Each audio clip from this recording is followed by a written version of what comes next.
حضرت علی کو دیکھا نہیں تھا. جوان کہتا جب میں آیا نا میں نے لوگوں سے پوچھا وہ بوڑھے مولا علی کدھر ہے جنہوں نے خیبر کا دروازہ توڑا تھا, بڑی شہرت ہے, کدھر ہے؟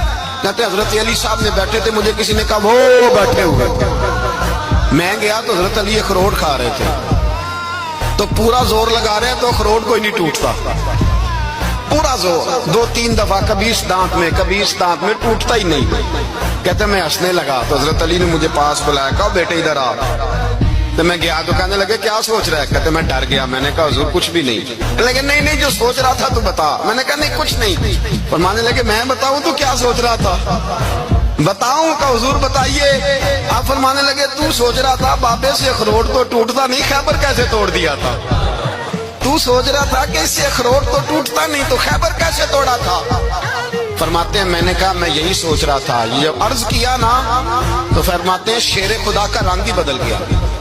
پہلے مسکرا رہے تھے پھر انداز بدل گیا. انہوں نے اپنے منہ سے وہ جو خروٹ لگا تھا جھاڑا, ہاتھ منہ جھاڑے, امامہ سیدھا کیا اور فرماتے ہیں شیر خدا بن کے بیٹھ گئے. کہنے لگے بیٹے اخروٹ کو چھوڑ, کوئی خیبر آ تو لا, میں ابھی بھی توڑنے کو تیار ہوں. خیبر کوئی ہے تو لا, میں ابھی بھی توڑنے کو.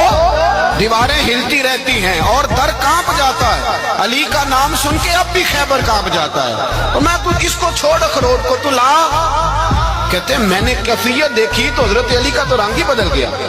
میں نے کہا واقعہ یہ توڑ ڈالیں گے, یہ خیبر آج بھی یہ توڑ ڈالیں گے, کیفیت ہی بدل گئی. فرماتے ہیں شیر خدا مسکرائے, کہنے لگے بیٹا ڈرنا, مسئلہ سمجھ. کہا حضور کیا ہے؟